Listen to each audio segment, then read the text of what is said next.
또한 그리스도의 대리자, 주교님, 성직자, 사제 역시 하느님의 현존과 그리스도를 만나는 겁니다. 이렇게 하느님과의 관계는 사실 언제나 어디서나 이루어지고 있고 어느 상황에서나 하느님을 만날 수 있습니다. 그런데 문제는 하느님과 깊이 있게 친밀하게 만나야 한다는 것입니다.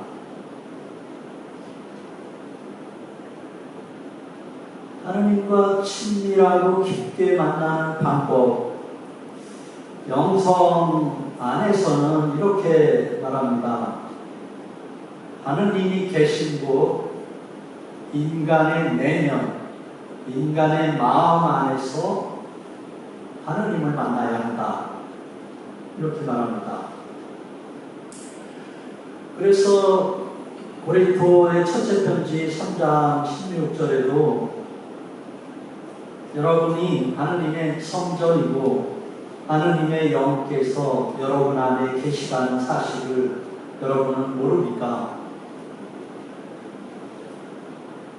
우리가 하느님의 성전이고 하느님의 성령께서 우리 안에 살아계시다고 말하는 겁니다. 그래서 영성 생활은 우리 내면, 우리 영혼, 우리 마음 다 같은 말입니다. 그 안으로 들어가는 생활입니다. 하느님이 계시는 영혼 안으로 들어가는 생활입니다. 우리 안으로 들어간다, 마음으로 들어간다, 영혼 안으로 들어간다는 말은 무엇인가 하면 세상에 일하는 것, 활동하는 것, 세상에 쏟았던 몸과 마음, 에너지를 이제는 멈추고 하느님의 성전인 나 자신, 우리 마음, 그곳 하느님을 향하는 것이 우리 안으로 들어간다는 말입니다. 이것은 마치 피신하는 것처럼 세상 것을 떠나서 피하고 조용히 내 안에 하느님을 만나는 것, 이것이 하느님과 친밀하고 깊게 만나는 길입니다. 세상살이가 힘들고 어렵고 걱정되고 고통스럽고 이런 삶에서 벗어나서 전능하시고 평화와 사랑을 주시는 우리 안에 계신 하느님께로 피신하는 것, 그것이 더 하느님과 친밀하고 깊게 관계를 맺는 것입니다. 우리는 세상 살면서 바쁘고 힘들고 분주합니다. 또한 세상에서 싸우고 다투고 갈등하고 기쁨 속에 살지 못합니다. 힘겹게 살아가고 감정 상하고 스트레스 받고 시련을 겪으면서 살아갑니다. 한마디로 하느님 도움 없이 세상과 전투하고 있고 사람들과 싸움을 하는 것이 우리들입니다. 하느님과 관계는 이런 세상의 전투와 전쟁을 피해서 인간 내면, 영혼으로 들어가는 것입니다. 하느님께 집중하기 위해서 고요 속에서 조용히 우리 안을 성찰하는 것입니다. 그러면 피신해서 고요히 앉아있으면 무엇을 어떻게 해야 합니까? 하느님과 대화하는 것입니다. 우리 영혼 안에 계시는 하느님과 대화를 나누는 것입니다. 하느님은 당신이 원하는 것이 있고 당신이 뜻하는 것이 있고 당신이 가르치고자 하는 것이 있습니다. 그렇다고 하느님께서 일방적으로 당신 뜻대로, 당신 가르친 대로, 당신 원하는 대로 일방적으로 끌고 가지 않습니다. 하느님은 우리의 자유의지를 존중하면서 우리와 상의하면서 대화하면서 우리를 이끌어 가십니다. 특히 하느님은 나의 뜻과 내 감정들과 대화를 하시면서 서서히 당신의 뜻을 알려주시고 당신이 원하는 것을 알려주십니다. 그래서 서로 대화가 이루어집니다. 하느님과 관계 안에서 물론 내가 먼저 나의 뜻, 나의 감정을 전할 수 있습니다. 왜냐하면 내가 원하는 것도 있고 내가 지향하는 것이 있기 때문이죠. 그렇다고 내가 원하고 내가 지향하는 것만 말하고 끝내면 그것은 하느님과 대화가 아닙니다. 왜냐? 하느님의 말씀을 못 듣는 것이기 때문이죠. 내가 일방적으로 통보하고 말한 것이지 대화가 아닙니다. 하느님의 말씀을 듣기 위해서는 침묵 속에 머물러야 합니다. 조용히 더 시간을 보내고 있어야 합니다. 하느님은 분명히 나에게 어떤 계획이 있습니다. 하느님은 분명히 나에게 기대하고 꿈꾸는 것이 있습니다. 그래서 하느님께서 그런 것을 말씀하시도록 나는 듣는 시간을 가져야 합니다. 그런데 올해 계속 앉아 있어도 아무것도 없던데요. 그걸 인정합니다. 그런데 데살로니가의 첫째 편지 2장 13절에 보면 그런 말씀을 하십니다. 말씀이 신자 여러분 안에서 활동하고 있습니다. 공동 번역 전의 것이죠. 지금 새 성경보다. 그 전에는 조금 더 듣기 이해하기 좋게 이렇게 번역되어 있습니다. 하느님의 말씀은 믿는 여러분의 마음 속에서 살아 움직이고 있습니다. 우리 마음 안에서 아무것도 없는 것이 아닙니다. 말씀이 활동하고 있고 말씀이 오고 가고 있습니다. 그런데 왜 그것을 놓치고 있고 그것을 이렇게 잡지 못하고 있을까?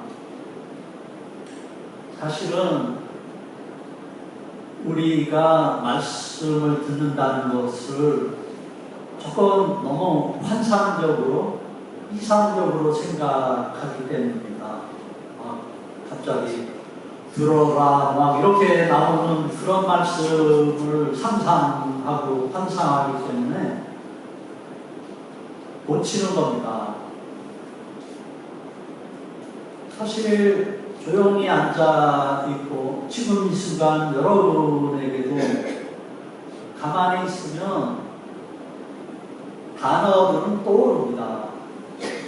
저로서도 지금 사랑, 벌써 이것은 하느님이, 예수님이 이것저것에서 하는 말씀을 하시는 겁니다. 사랑. 이 단어 하나만도 벌써 하느님의 말씀이고 하느님이 나에게 말하고 있는 겁니다.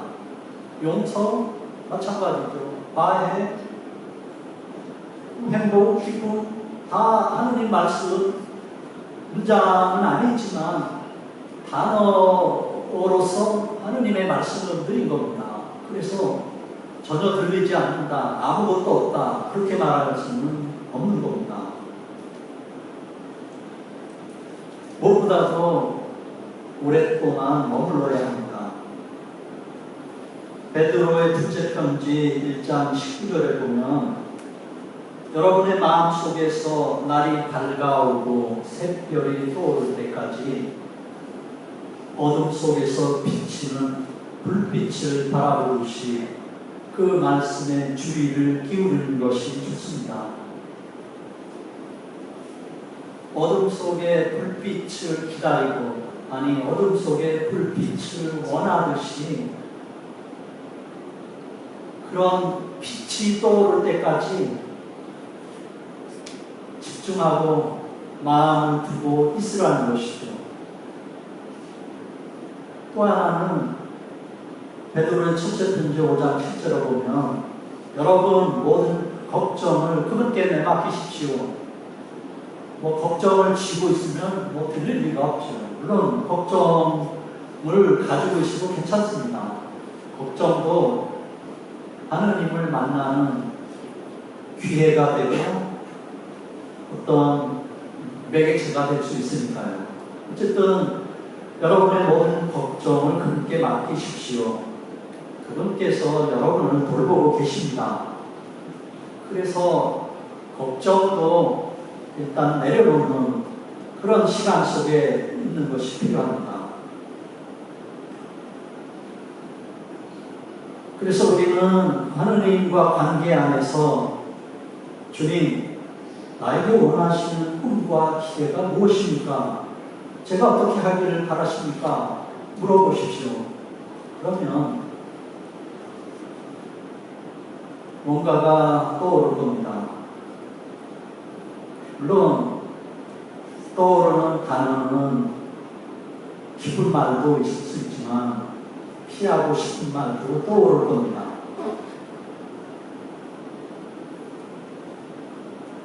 하느님을 만나기 위해서는 세상 것에 대한 관심, 활동을 벗어나서 우리 존재, 근거이신 분 하느님과 대화하는 것입니다.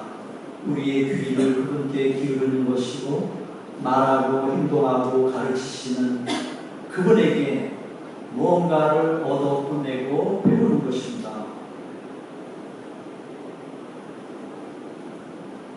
또 하나 어려움은 하느님을 만나고 머무르는데 하느님은 안 계시고 나만 있는 겁니다. 내 모습만 보이는 겁니다. 내가 죄인이라는 것, 그래서 오히려 하느님을 만나기 두려워하는 마음, 또 나의 잘못, 죄, 분신 이런 것들이 드러나지 하느님의 말씀이 바로 다가오지는 않습니다. 사실 나 자신을 만나는 것이 먼저입니다. 외로와 침묵 속에 있으면 하느님 안 보입니다. 하느님 만날 수 없습니다. 오히려 나 자신과 만나는 것이죠. 그것은 정상입니다. 꼭 있어야 된다. 어떤 면에서. 왜냐? 내가 누구인지를 바라보는 그런 시간이 될 수 있기 때문이죠. 내 상황이 어떤지를 보는 때이기도 하죠. 그래서 하느님과 관계한다고 만나려고 하지만 나약하고 부족하고 불완전하고 잘못이 많고 그런 나를 하느님 앞에서 감추지 마십시오. 오히려 겸손하게 나는 이렇게 부족하고 약하고 불완전하고 죄와 잘못이 많은 그런 사람입니다. 그러면서 그분을 바라보고 그분을 마주하십시오. 나의 어둠이든 상처든 갈등이든 이 모든 것을 마주하십시오. 괜찮습니다. 분심 아닙니다.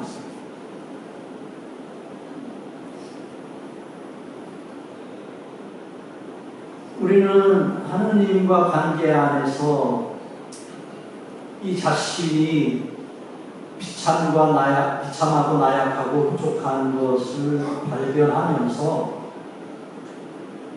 하느님을 찾는 겁니다. 그러니까 하느님 자비를 베풀어 주십시오. 용서해 주십시오. 제가 구체적으로 다 말씀드리지 않아도 주님은 다 아시지 않습니까? 자비를 베풀어 주십시오. 이렇게 사용합니다. 이렇게 이용합니다. 그러면서 다시 또 하느님을 향할 수가 있는 겁니다.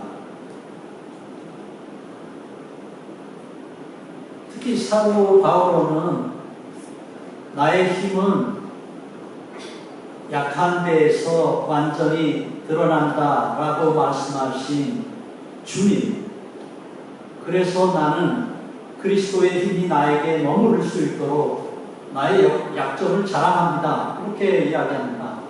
약점을 드러내고 보여주고 바라보는 것이 그분의 힘을 드러나게 하는 것이고 그분의 자비를 불러오는 것이기 때문에 나쁜 것이 아니라는 것이죠. 그래서 하느님 앞에 머물기를 주저하지 마시고 또 좌절하거나 체념하지 말고 하느님께서 주시는 위안, 기쁨, 행복을 누리시기 바랍니다. 특히 로마서 8장 37절에서 우리는 그분의 도움으로 모든 시련을 이겨내고도 남습니다. 그분과 마주할 때는 다 물리치고 이겨내고 극복하고 초월해서 하느님의 기쁨을 누릴 수가 있습니다.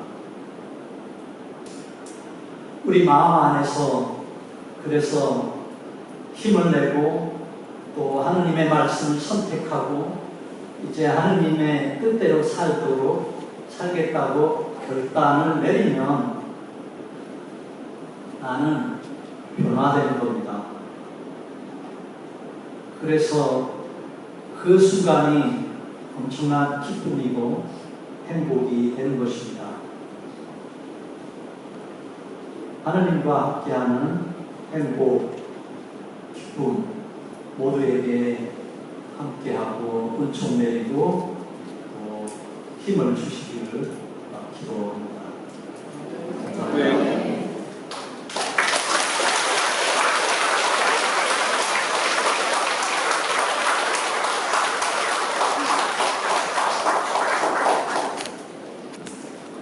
주님께서 여러분과 함께 또한 사제의 영과 함께 루카가 전한 거룩한 복음입니다. 주님 영광 받으소서. 그때 예수님께서 눈을 들어 제자들을 보시며 말씀하셨다. 행복하여라 가난한 사람들, 하느님의 나라가 너희 것이다. 행복하여라 지금 굶주리는 사람들, 너희는 배부르게 될 것이다. 행복하여라 지금 우는 사람들, 너희는 웃게 될 것이다. 사람들이 너희를 미워하며 그리고 사람 내 아들 때문에 너희를 쫓아내고 모욕하고 중상하면 너희는 행복하다. 그날에 기뻐하고 뛰놀아라. 보라, 너희가 하늘에서 받을 상이 크다. 사실 그들의 조상들도 예언자들을 그렇게 대하였다. 그러나 불행하여라 너희 부유한 사람들, 너희는 이미 위로를 받았다. 불행하여라 너희 지금 배부른 사람들, 너희는 굶주리게 될 것이다. 불행하여라 지금 웃는 사람들, 너희는 슬퍼하며 울게 될 것이다. 모든 사람이 너희를 좋게 말하면 너희는 불행하다. 사실 그들의 조상들도 거짓 예언자들을 그렇게 대하였다. 주님의 말씀입니다. 그리스도님 찬미합니다.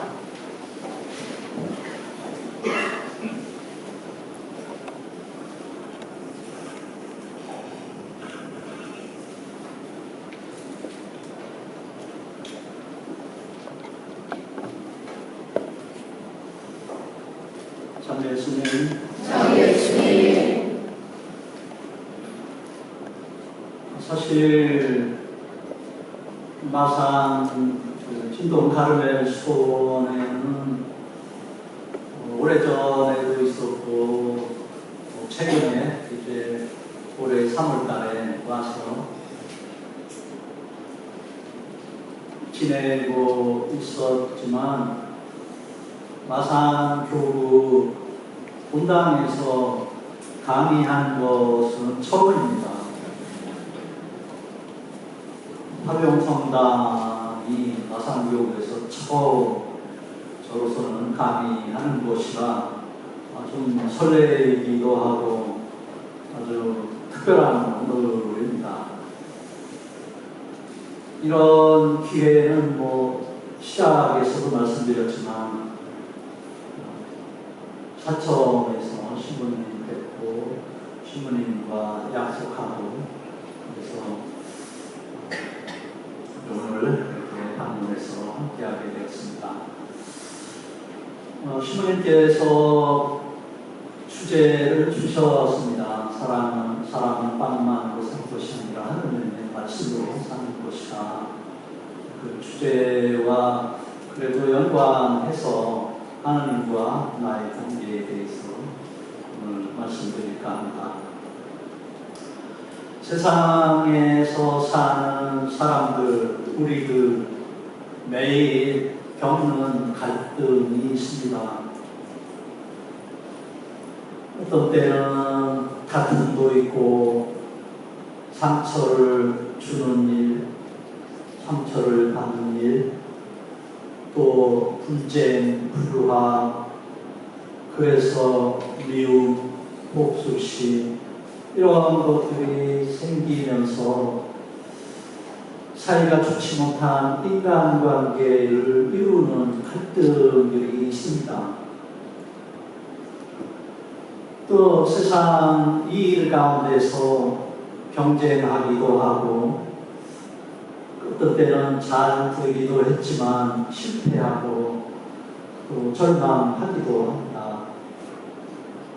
또 어떤 사람은 나를 비난하고 모욕을 주고 그래서 화와 분노가 있고 실망하고 좌절하고 그래서 혼자가 되는 이런 우리의 삶들입니다.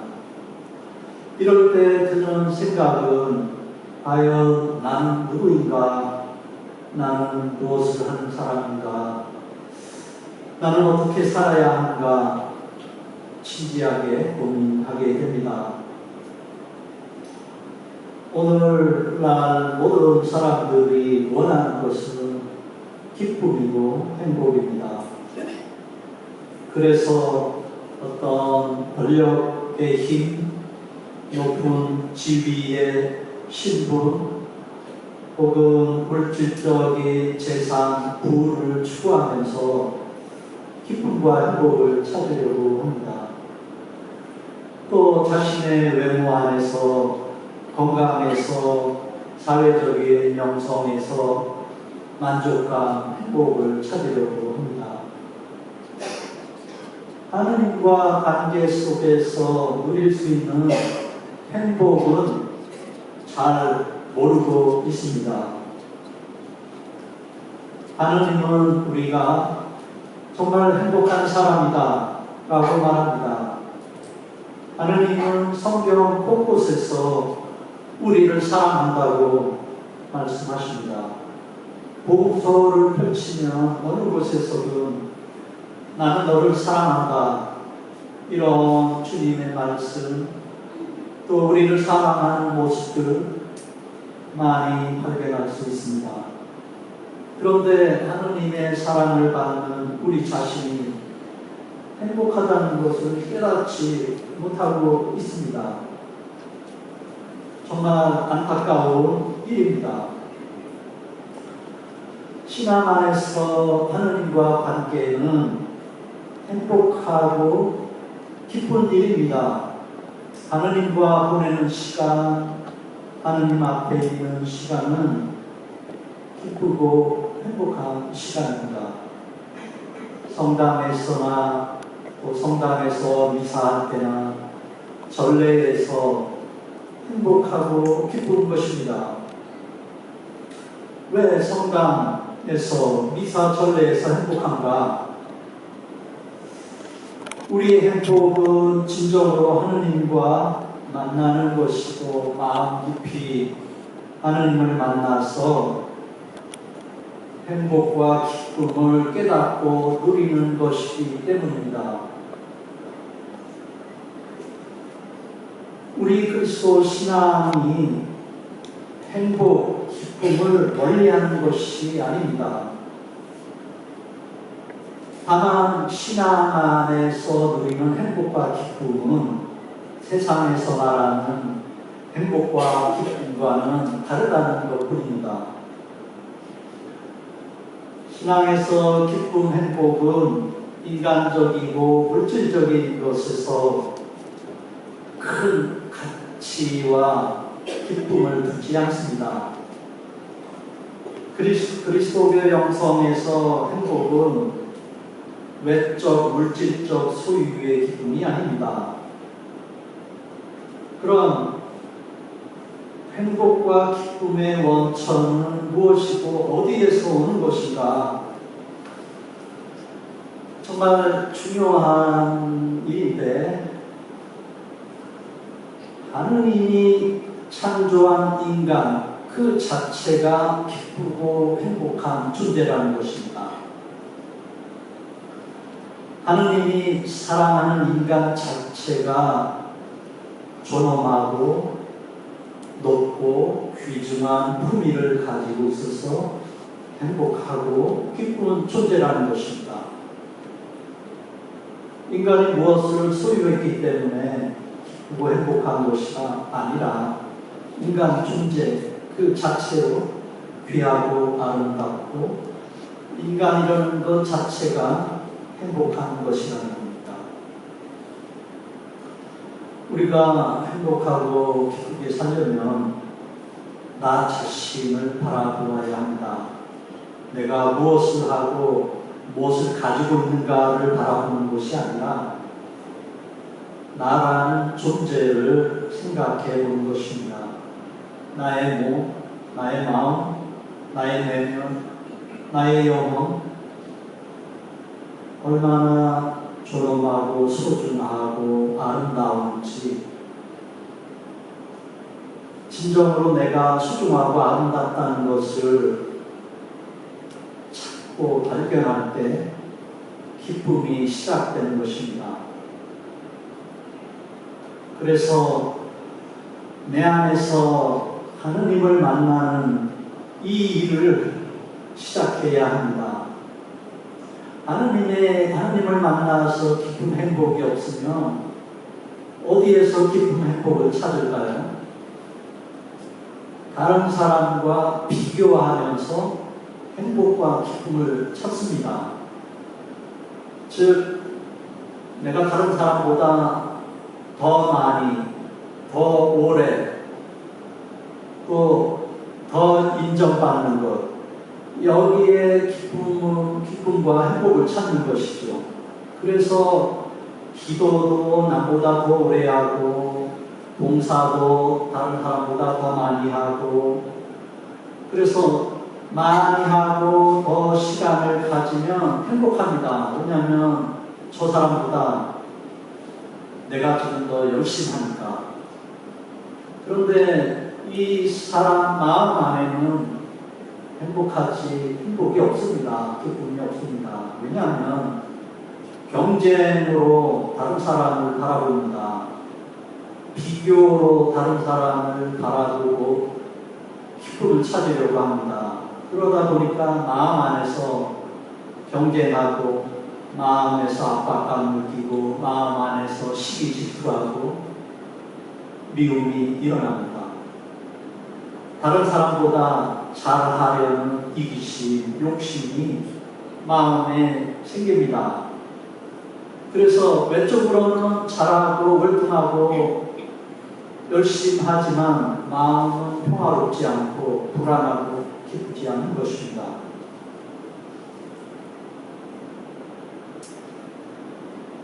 그러면 정말 인간이 아름답고 존엄하고 품위가 있다고 생각하십니까?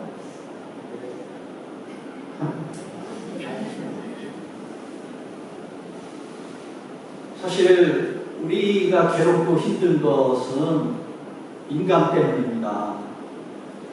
인간에게 실망하고 인간에게 절망하는 일 때문에 기쁨이 사라지죠. 함께 사는 사람들, 또 함께 생활하는 사람들 보면 난감해집니다. 정말 인간이 아름다운가? 존엄한가? 소중한가? 오히려 악한 기분이 있는 것 같고 양심도 없는 것 같고 존중하지 않고 공격하고 있고 거칠고 일방적이고 사람이 아름답다 그 말 믿을 수 없다고 여겨집니다. 너무 부정적인 경험들, 부정적인 모습들을 많이 보기 때문이죠. 그래서 사람에 대해서 오히려 우리는 불안해하고 피해의식이 있고 긴장하고 스트레스를 갖고 있습니다. 그런 것을 보면 인간은 오히려 불완전하고 약하고 그런 존재라고 오히려 생각이 듭니다. 그런데 아이러니한 것이 정말 내가 보기에 저 사람 그렇게 좋은 사람 아니고 나는 싫고 그런데도 누군가는 또 그 사람을 좋아하고 있고 또 그 사람을 만나고 있고 그 사람에게 다가갑니다. 나는 그 사람이 싫은데 그 사람은 다른 사람은 또 좋아합니다.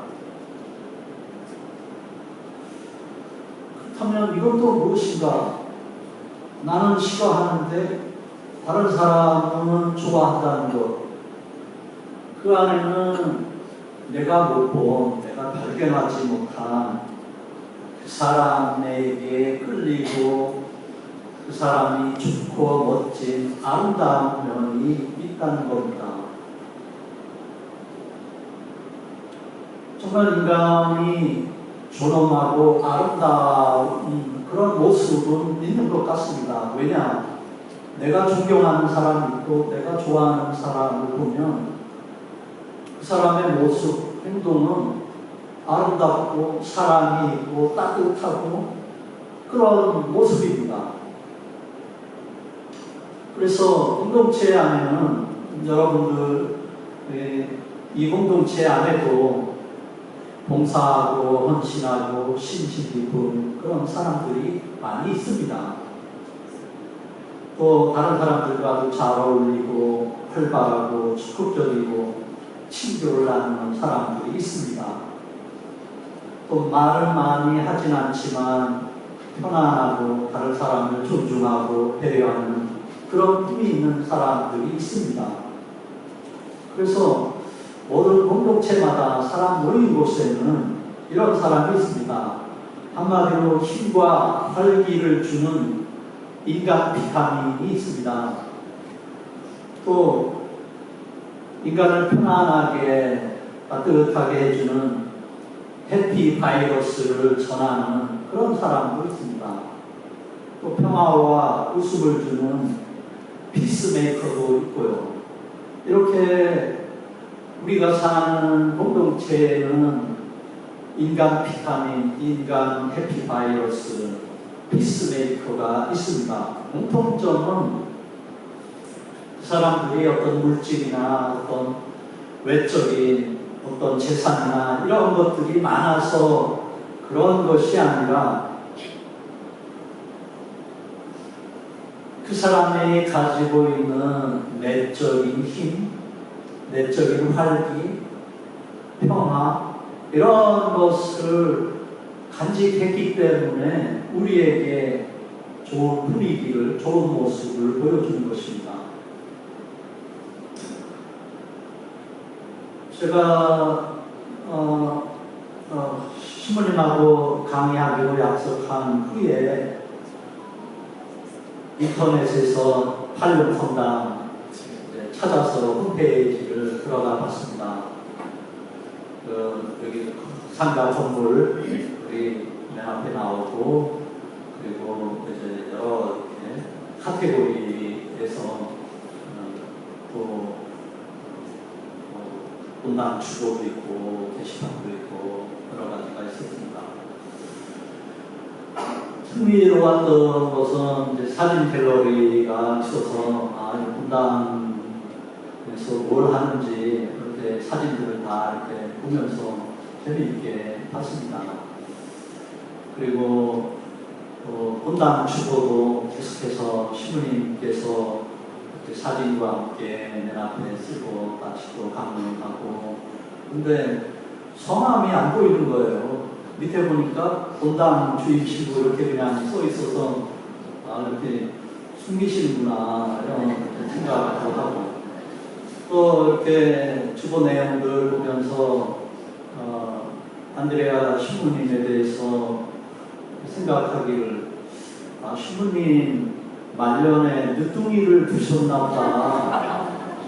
다 그렇게 사랑스러워하고 뭔가 주려고 하고 뭔가 베풀고 또 영적으로 성장시키려고 해서 늦둥이를 낳았구나, 지금 그런 생각이 들었습니다. 정말 물론 첫인상도 편안하고 좋았지만 분당에서 하시는 일도 이렇게 잔잔하게 정말 영적으로 성장시키고 또 공동체가 활성화되기를 이렇게 기도하면서 일하시는 아주 훌륭한 신부님이라는 것을 다시 깨닫고 만날 날만을 기다리고 있었습니다. 그래서 오늘 다시 뵙게 되었습니다.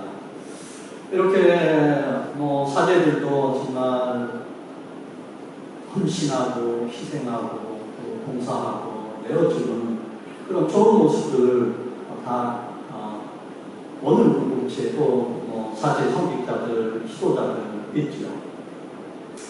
그런데 열심히 하고 또 헌신 희생하고 그런 우리 공동체 신자들이나 그렇지 않은 사람이나 피해갈 수 없는 것이 하나 있습니다. 즉 우리 삶에서 오는 위기, 혼란, 갈등들, 이런 것들은 사람이라면 다 찾아옵니다. 이런 것들을 헤쳐나가기는 사실 쉽지 않습니다. 아무리 헌신하고 봉사하더라도 때로는 마음이 허전하고 공허한 그런 것들 채워지지가 않지요. 또 인간을 위해서, 사람들을 위해서 희생 봉사하지만 피곤함은 피할 수 없지요. 때로는 열심히 하지만 상처받는 일도 피할 수 없고, 배신당하기도 하고 거짓의 어떤 상처도 있고, 이런 것은 모든 사람에게 닥쳐오는 일입니다. 그럼에도 우리가 믿는 하느님은 기쁨이고 생명입니다. 내 안에서 나를 기쁘게 하시고 아름답게 하시고 존엄하게 하시는 하느님이십니다. 그분은 내가 무엇을 가졌는지 무엇을 소유했는지 중요하게 여기지 않으십니다. 어려움, 고통 속에서도 내가 하느님을 찾고 하느님과 함께 살아가는 관계만 있다면 하느님은 우리를 행복하고 기쁘게 해주십니다. 하느님은 당신께 피신하는 이들을 즐겁게 하고 기쁘게 하십니다. 하느님은 우리를 감싸주시고 당신 안에서 기쁘게 행복하게 하십니다.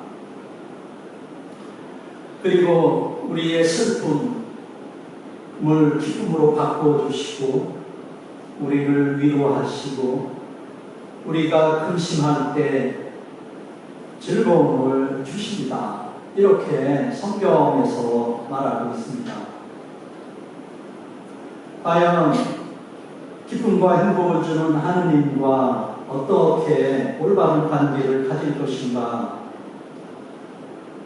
사실 하느님과 나와의 관계는 하느님을 깊이 체험하는 관계입니다. 그리고 하느님과 나와 단 둘이 있는 관계입니다. 여기서 우리가 생각해야 할 것은 일하는 것과 하느님과 구분해서 생각해야 합니다. 이것이 무슨 말인가 하면 미국의 시카고 대교구의 주교님, 교구장인 프란치스코 조지 추기경님이 있었습니다. 이 추기경님은 교구에서 많은 친자들, 수도자들로부터 존경받는 분이셨습니다. 그런데 어느 날 추기경님에게 죽음에 이르는 병, 암이 찾아오게 됩니다. 그러면서 당신의 삶을 성찰합니다. 암이라는 말을 의사에게 듣고 처음에 든 생각은 그동안 하느님과 함께한 시간을 제대로 하지 않았구나. 하느님과 관계 속에서 기도하면서 살아온 시간이 적었구나 하는 것을 깨달았습니다. 하느님의 일을 많이 하고 하느님에 대한 봉사, 사모, 신자들 본당 방문 열심히 충실하게 해왔는데 이런 것에 시간은 많이 보냈는데 정작 하느님과 마주 함께하는 일, 하느님과 시간은 소홀히 해왔다는 것을 깨달았습니다. 또 한 번 추기경님, 베트남 추기경님인데 후엔 반투한 추기경님, 베트남이 공산화되면서 종교 탄압도 시작되고 이 추기경님도 결국은 감옥에 갇히게 됩니다. 그때 그동안 당신이 하느님을 위해서 일하고 봉사하고 사목했고 많은 사람을 만났는데 지금은 아무것도 할 수 없다는 이 자괴감, 공허감에 빠졌습니다. 그러면서 당신의 삶을 돌아보았는데 정말 역시 하느님과 함께 하지 않은 시간들이 많았다는 것을 깨달았습니다. 그리고 감옥이야말로 이제 하느님과 함께하는 시간이 이라는 좋은 기회라는 것을 알게 되었습니다. 신앙인의 현실이 바로 이렇습니다. 세상 일 많이 하고 또 헌신하고 희생하지만 갑자기 큰 병이 들거나 시련 고통이 있을 때 고독하고 나 혼자만 있게 된 상황에서 우리가 깨닫는 것은 하느님과 나의 관계입니다. 그러면서 과연 하느님과 시간을 갖고 지금까지 살아왔는가 성찰하게 됩니다. 하느님과 관계, 이것은 내가 직접 하느님과 만나는 시간을 갖는 것입니다. 하느님께 관심과 하느님께 집중하는 시간을 보내는 겁니다. 이렇게 하느님과 함께하는 것을 반창적 기도, 반상생활 이렇게 말합니다. 사실 우리 모두 신자들 모두 여러분들 모두 하느님과 관계에 집중하고 하느님 만나고 있습니다. 언제 성체 안에 계신 그리스도를 영하고 또 미사 참여하면서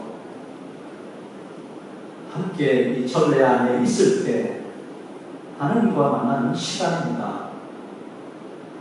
또 고해성사 역시 마찬가지로 우리를 용서하시고 사랑 깊은 하느님의 자비를 만나는 것입니다.